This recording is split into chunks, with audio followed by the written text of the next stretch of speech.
I'm David from Lavica Photography, and this morning we're over here back at Tempe Camera. And just so you guys know, Gary here is allowing me to try out the 7D Mark II today, the Canon 7D, not 70D, 7D, yeah. And you know, they're not going to hand these cameras over to everybody. Just so you know, I have a $2 million liability policy, so they're actually comfortable with me doing this, but not anybody else. All right, well, let's go play with this thing. Give it a go. Thanks. Right. I'm David from Lavica Photography, and today we are in the bellows of Tempe Camera down here in the basement. And they have graciously allowed me to take out the Canon 7D Mark II and the 28mm f1.8 lens. And we're going to compare this against the Sony a6000. Now, this is Canon's APS-C size flagship DSLR. This thing does 10 frames per second and does video. What it's missing is an articulating screen, but it is weather sealed. It's comfortable to hold, and it's not as heavy as it looks, although it is big. But anyway, we're going to take this out and try it and see what it's like. So we're going to shoot some JPEG, we're going to shoot some RAW, we're going to go through the ISO range, and then we're going to do some video. And we're just going to see what this is like. So with that note, let's go play. In movie mode, we're doing this at ISO 800. I'm recording Allison, and Allison is recording me. Now let's put this pole in between us and then come out and let it re-autofocus. And even though they talked about how this doesn't have autofocus tracking, it does seem to autofocus pretty fast in video, which is good. Kind of a new thing for Canon. Okay. Now let's try this outside and see what some daylight looks like. Full HD, 24 frames per second on both camera, ISO 5.6, or sorry, f5.6 at ISO 500. And we're outside of Tempe Camera here, as you can see. And we're at 1/25th of a second. And I'm going to go behind these bushes here and then have it kind of refocus. And this is holding up really well in movie mode. Can't really complain about that. Okay, let's go this way. Okay, now we're going into the shadows here.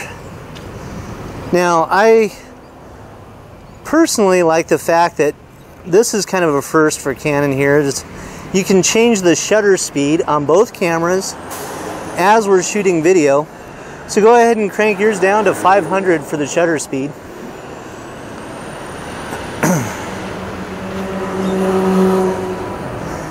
And again, if we move off the subject and come back, it seems to be holding up very well autofocus wise. Let's get in really close to each other. There we go. There's a truck coming, so come over to the wall here. Perfect. I like it. We'll let this guy park. Okay, now focus to out there. Okay, and then really quick, back to us. Yeah, they both seem to do very well just locking on. So, you know, the video quality is much improved. We're going to go ahead and shoot this at, this is ISO 800, so this is actually what I shoot all of my indoor video at. So Allison, go ahead and walk around the room, but what I want you to do is keep your face towards the camera. So if you look away, go ahead and look away. Now we lose her completely and it stops tracking her. But if she looks back at the camera, it picks up her face immediately. So go ahead and walk around the pole here. And let's see how well it does. Yeah, it seems to do pretty good.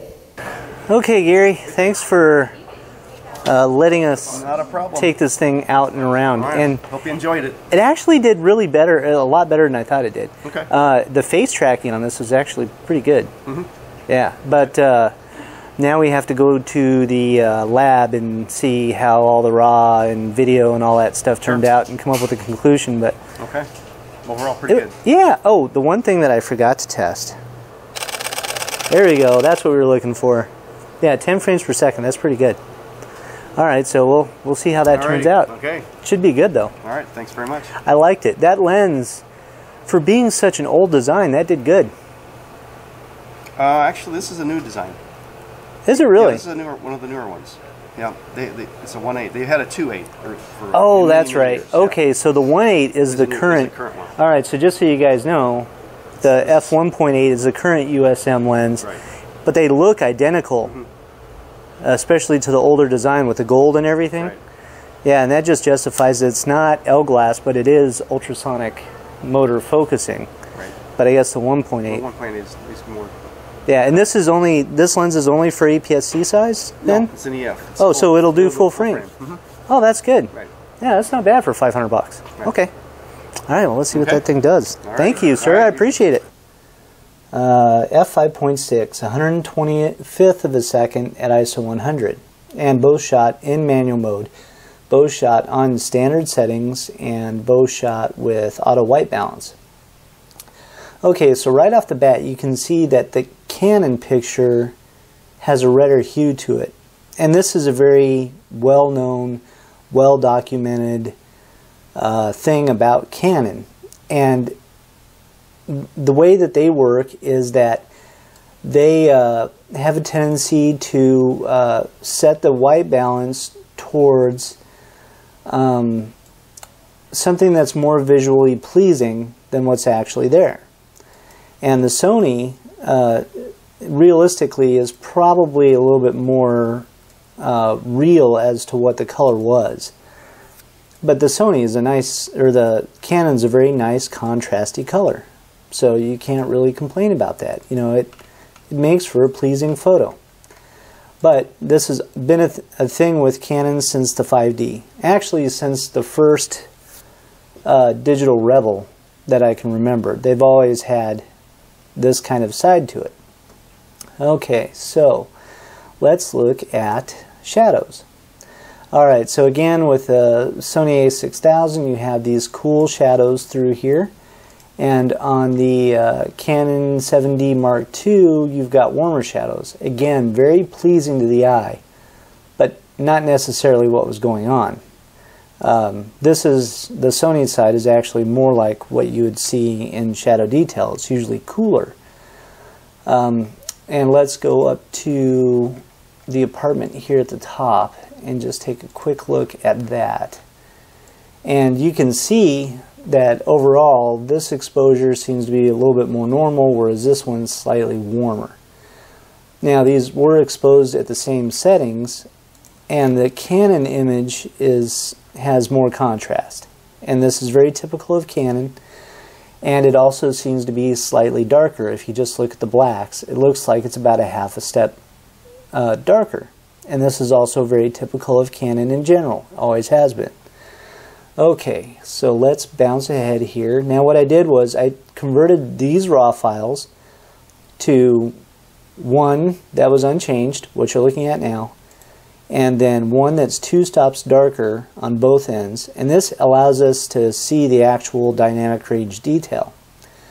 So really quick, we'll go back up to the shadow above the van in the apartment area, and you can see, let me zoom this out here, how much darker it actually is on the Canon side. You're losing detail in the upper part of this door, whereas on the Sony it's holding the detail pretty well. You know, so it's slightly darker. Now let's go in between the buildings, and again over here, if we zoom in here, you can see the tree pretty well. Over here it's just kind of blotchy, so it's very hard to actually see what's going on.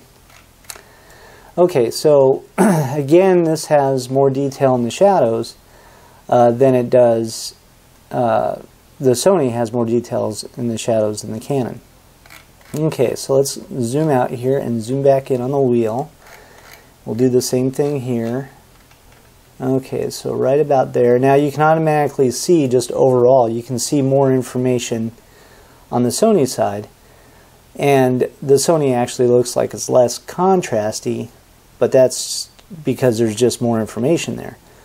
With Canon, to be honest with you, they have a tendency, and they have always done this because of their lack of high dynamic range on their sensors, they've always metered half a stop darker. Now these images are shot at the same exact settings, And what you're seeing is on the Canon side, it's slightly darker, and that's to hold more detail in the highlights due to the lower value of the dynamic range. Now, it's not a huge amount. You know, if you're a Canon shooter, don't worry about it. It's not anything to panic about. It just has a slightly lower dynamic range. And when I shot with my 5D Mark II, I had a tendency to bracket just about everything that I shot just to hold the detail. When I moved over to Nikon, I didn't have to worry about that as much. I still had to do it occasionally, but not as much. Okay, so let's go to the white areas. Alright, now what we're looking for in here is the actual detail that it holds in the white areas. And as you can see, the Sony camera is holding more detail. Let me scroll this over here. Just look at the M. You can see definition in the bottom of the M here. And over here, it's slightly blown out. You have, it's darker up here than it is over here. Again, that's because of the contrast. And the fact that Canon shoots slightly darker. And again, this is a known fact, so don't be surprised when you hear this. Okay, so let's go to the plants. Now, on here, again, we're talking about slightly redder reds on the Canon, and that is the truth. You can just look at these reds. But, you know, the Canon photo is very pleasing, and it has excellent contrast and nice reds. So, nothing wrong with that. Okay, so let's go inside. Now, this is 696. Okay, so this is ISO 6400 indoors. And I just wanted to do this for noise comparison so you can see where the 7D Mark II is at. And, you know, although the image itself isn't as sharp, I have the feeling that that has something to do with the lens. Maybe the lens needed to be fine-tuned on the camera body, but really we're just looking at the grain of the noise. So just try to focus on the grain, not the details. The grain on the 7D Mark II is more natural, but the grain size is smaller on the a6000. But realistically, if we zoom out of the image again, the Canon side is slightly warmer still, and the reds are bolder. Look at, just focus on the red. Again, not the detail, just the actual color. The red of the Canon is so much more bold than the Sony. And, you know, this makes for a very pleasing photo. It really does. The only problem is, when you're shooting in a studio environment, it's very hard to get it color accurate. But it's a very pleasing photo. If you're shooting people, Canon definitely makes excellent portrait images. Sports images, fantastic. Landscape images, not so much. You got a little bit of work to do. But here's a landscape image shot in the studio just on the wall. Now, this is the difference between the two. Again, the Sony is probably closer to what's actually accurate, and then the Canon is to more of what you want to actually see. So the 7D Mark II has just very pleasing color. And I actually prefer this image over the Sony. The Canon itself is slightly darker than the Sony. And again, that's because it's shooting half a stop darker, but it's a much more pleasing image than the actual Sony. And in this actual situation, I feel like the Canon is more color accurate than the Sony was on this photo. But that's only because the Sony, to me, seems like it's a little bright. Now, if it was step back half a stop, it would probably be just as close. Okay, so that is my comparison of that. Now, the only other thing I wanted to comment on was the video quality. Okay, overall, to me, the video seems a little bit more contrasty than I'd like to see it, but again, you could probably change that in the settings, and it doesn't seem to be quite as sharp as the Sony, but again, that could be because of the lens. Here's my thoughts on the 7D Mark II. The sensor. It's pleasing color, but it's not accurate color. very poor dynamic range. But this has always been Canon's problem since they did their first DSLR themselves. Actually like to shoot a little more to the red side because they believe that it gives a more pleasing color. It's the difference between Kodak and Fujifilm. Kodak always had slightly redder images, and Fuji was more realistic but maybe a little oversaturated. You know, they go for what's pleasing to the eye. Now in the studio, it's not color accurate at all because you're shooting, you know, more to the red side. The good news about this camera is you can actually go in and do your own color profiles, so you can make it color accurate and leave it that way, which I think is quite nice. The other things that I really like about this camera, the rate button. I wish every camera had a rate button because that would make your life of sorting through photos to find the photo that you shot so much easier. It does allow you to do EXIF data with copyright information. I love that. I wish every camera did that. Mind-blowingly fast autofocus. This dual pixel system is phenomenal, and I absolutely love it. I think it may be faster than the Sony a6000 in autofocusing, but they're so close it's hard to tell. Video-wise, allows you to do 60 frames per second, which is great. That just means that if you're doing something where you pan across the room, if you shoot that at 60 and then in your video editor slow it down to 24, it gives you a smoother, slower pan, and you know, that is really nice. It's a great feature to have. Ergonomically, it feels really good. The optical viewfinder is phenomenal. The layout of the camera itself seems to be really good. The menu system seems to be identical to the 5D Mark III. The things that I wish the camera had that it doesn't have. An articulating screen. You have no peak focusing. I love peak focusing. I wish they'd put that in there. No Z-bring to let you know where your areas are blown out. But overall, I think it's a very solid camera. You know, worthy of playing with if you're a dedicated Canon user. But I still don't think it's up to par with other APS-C size sensors out there as far as image quality goes. You know, the amount of features that are built in the camera, if you look at this, it's insane. You know, it has onboard GPS, which is great, and I actually wish I had that on my Sony cameras, because I do actually go out and shoot in the middle of nowhere, and a lot of times I want to know where I'm at, and when I'm tagging my photos for my online galleries, I would love to know the name of the mountain that I was actually shooting. But when I'm out in national forest, it's hard to tell. If you had the GPS coordinates, then you could just literally ask the Forest Service where you were. So that's cool. A lot of people bitch about this camera about not having Wi-Fi. I could care less about it being able to connect to Wi-Fi. I don't use it on my a6000. It's not a deal breaker for me at all. The one issue that I do have with this camera is the price point for what it is. It's a fantastic camera. It's Canon's best APS-C size DSLR, but it's $1,800, and the D7100 is $1,200, and the Sony a77 II is $1,100, and the Pentax K3 is $1,000. So they're all weather sealed cameras. They all shoot extremely fast. Well, the D7100 is only 7 frames per second, but they all shoot high quality video, and they all have pretty much close to the same functionality, but the Canon just has slightly faster autofocus. So really, it just depends on what you're paying for. Yeah, overall, I'm really impressed. I mean, if I still used Canon products, I would probably seriously look very hard at this camera. You know, it's extremely fast.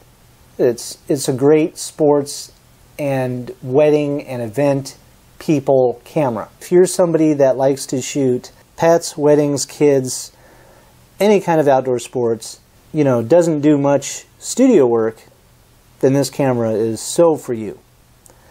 If you rely more on studio work, then I would go to Nikon, because, you know, the color accuracy of Nikon off the camera in the studio is so much more accurate, you know, and that's the reason why I switched over to Nikon.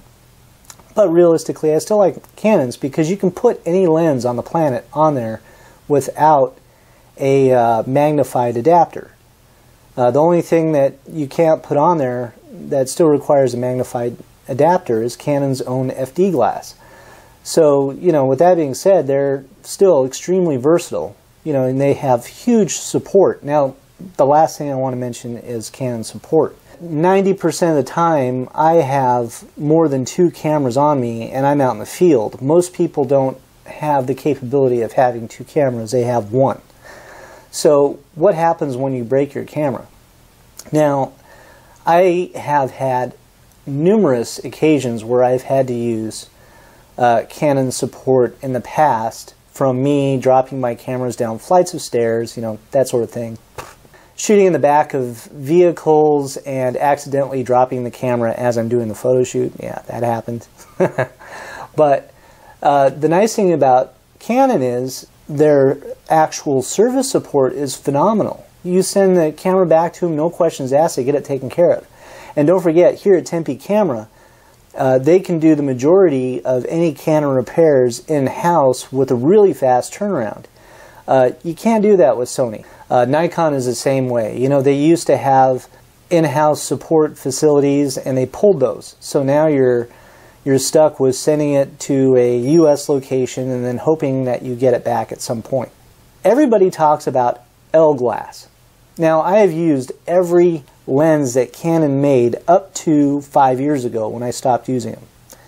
And I literally tried every single piece of glass and benchmarked all the glass myself and moved away from Canon glass because it's not that impressive. It really isn't. It's not that sharp.